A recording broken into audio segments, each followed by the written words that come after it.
Hello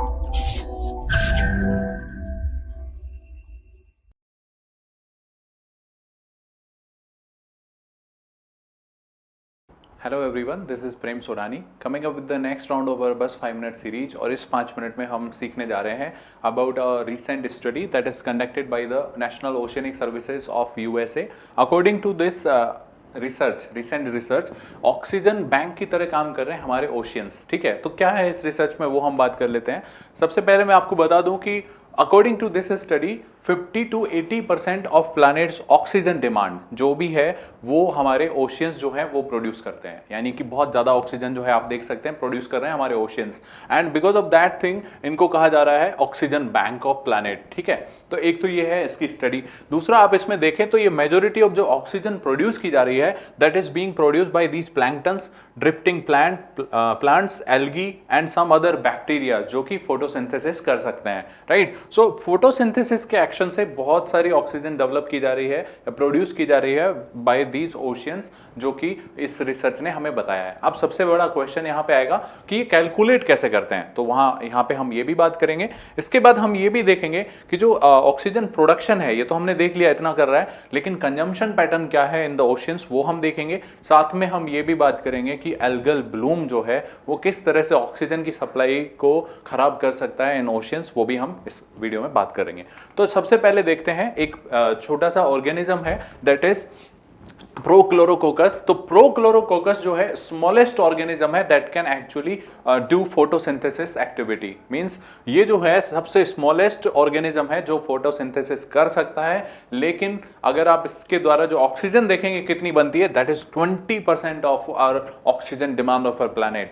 यानी कि 20% जो है वो इसी से ही बनती है जो कि ओशंस में पाए जाते हैं, and that is way higher than the all tropical जो फॉरेस्ट होते हैं वो जितना प्रोडक्शन करते हैं उससे कहीं ज्यादा है। तो that is very important one, that is prochlorococcus. Right, तो ये कुछ ऐसा दिखता है ओशियंस में, और ये जो है सबसे ज्यादा ऑक्सीजन प्रोड्यूस कर रहा है ट्रॉपिकल फॉरेस्ट से भी ज्यादा। ठीक है, अब हम चलते हैं आगे कि कैलकुलेशन कैसे करते हैं, कि कैसे कैलकुलेट किया हमने कि कितना फोटोसिंथेसिस या कितना ऑक्सीजन का प्रोडक्शन किया जा रहा है। तो वो किया जाता है with the help of satellites. अब सैटेलाइट्स जो इमेजेस होती हैं उससे देखा जाता है कहां पे कितने ग्रीन पैचेस हैं, और according to that it is calculated कि कितना वहां पे फोटोसिंथेसिस हो रहा होगा। लेकिन ये बहुत ही डिफिकल्ट प्रोसेस है, क्योंकि जब भी आप सैटेलाइट्स की बात करेंगे तो सैटेलाइट्स में जो फोटोसिंथेसिस है, पहले फोटोसिंथेसिस की बात करेंगे तो that depends on many factors, और उन फैक्टर्स में काफी सारे होते हैं। जैसे फॉर एग्जांपल कि डे है या नाइट है, डे है या नाइट है, the first thing is. The second is temperature कितना है वहां पे, right. The third thing is कि वहां पे टाइड है या नहीं, क्योंकि टाइड की कंडीशंस में भी फोटोसिंथेसिस की रेट बढ़ जाती है, and also depends on the climatic conditions over these oceanic bodies या वाटर बॉडीज। ठीक है, कि वहां पे कैसी क्लाइमेटिक कंडीशंस हैं। तो ये बहुत सारे फैक्टर्स हैं, अकॉर्डिंग टू दीज फैक्टर्स जो है वो वेरी करता है कितना कहां पे फोटोसिंथेसिस हो रहा है। लेकिन अब क्वेश्चन आता है कि हमें ये देखने की जरूरत क्यों है कि कितना कहां पे फोटोसिंथेसिस हो रहा है, because we want to know about the hypoxia situations in the water bodies. Hypoxia situation क्या होती है कि कहां पे ऑक्सीजन की अवेलेबिलिटी बहुत कम हो जाएगी, तो वहां पे हाइपोक्सिया कंडीशन होगी। और अगर वैसी कंडीशंस हैं, या फिर यूं कहें कि ऑक्सीजन नहीं है, डेड जोन है, तो वहां पे जाने से पहले लोगों को रोकना है कि वहां उस जोन में नहीं जाना है, या उस जोन में जो एक्टिविटीज हैं उनको रेगुलेट करना होगा। तो ये होता है एम की हमें कैलकुलेट करनी होती है। अगर इसमें हम बात करें हाइपोक्सिया की, या फिर हमने बात करी डेड जोन की, तो थोड़ा सा मैं आपको समझा दूं वो कॉन्सेप्ट। तो जो ओशियन ये प्रोड्यूस कर रहे हैं ऑक्सीजन, तो उसकी 50% जो है ये खुद कंज्यूम भी करते हैं, 50% अगर ये दे रहे हैं तो कंज्यूम भी कर लेते हैं। लेकिन कंजम्पशन पैटर्न थोड़ा सा अगर इसमें ऑक्सीजन में देखें इस ओशियंस में, तो आप देखेंगे कि यहाँ पे सनलाइट आती है, and because of that sunlight यहाँ पे क्या होता है, जो ऑर्गेनिजम्स हैं they do photosynthesis, and because of that photosynthesis आपको पता है O2 जो है वो उसका प्रोडक्शन होता है, बट यहाँ पे रेस्पिरेशन भी होता है। रेस्पिरेशन जो है उसमें ऑक्सीजन का क्या होता है, कंजम्पशन होता है, यानी ऑक्सीजन डाउन होगी। एंड यहाँ पे एक और है दैट इज जो ऑर्गेनिक मैटर होता है, या फिर यूं कहें कि जो डिकेइंग होती है ऑफ ऑर्गेनिक मैटर, तो इस डिकेइंग के टाइम पे भी ऑक्सीजन की डिमांड होती है, यानी ये भी कंजम्पशन करता है ऑक्सीजन का। रेस्पिरेशन और डिकेइंग दोनों में ऑक्सीजन कंज्यूम होती है। फोटोसिंथेसिस में ऑक्सीजन प्रोड्यूस होती है। तो ये जो है फिनोमेना ये ओशियनिक बॉडीज में होते हैं। अब अगर आपको मैं बताऊं हाइपोक्सिया की सिचुएशन कैसे काम करती है, या फिर अगर मैं आपको बताऊं, आपने पढ़ा होगा यूट्रोफिकेशन और या फिर एक एल्गल ब्लूम आपने पढ़ा होगा, एल्गल ब्लूम। तो ये क्या होते हैं यूट्रोफिकेशन या algal Bloom?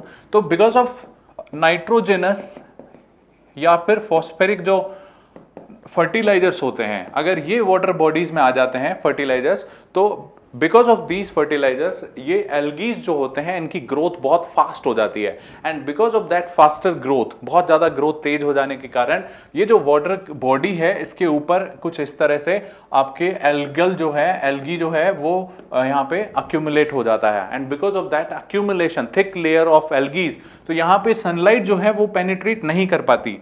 And because of that penetrate जब कम हुई तो यहाँ पे फोटोसिंथेसिस का एक्शन जो है वो स्लो हो गया। And because of that oxygen जो प्रोडक्शन है वो कम हो जाएगा। तो ऑक्सीजन का प्रोडक्शन जो है वो कम होना एक फैक्टर होगा। दूसरा फैक्टर होगा कि because of lack of this oxygen, because of lack of this photosynthesis, many of the organism will die here. बहुत सारे ऑर्गेनिज्म यहाँ पे खत्म होना स्टार्ट होंगे क्योंकि यहाँ पे ऑक्सीजन की कमी स्टार्ट हुई है। दैट इज हाइपोक्सिया सिचुएशन बोलते हैं। Hypoxia means lack of oxygen situations here, ठीक है। यही जो डेड होंगे ऑर्गेनिक जो मटेरियल होगा इसको यहाँ पे डीके किया जाएगा with the help of some bacterias, और वो बैक्टीरिया जो है ये डीकेइंग करते हैं with the help of the oxygen.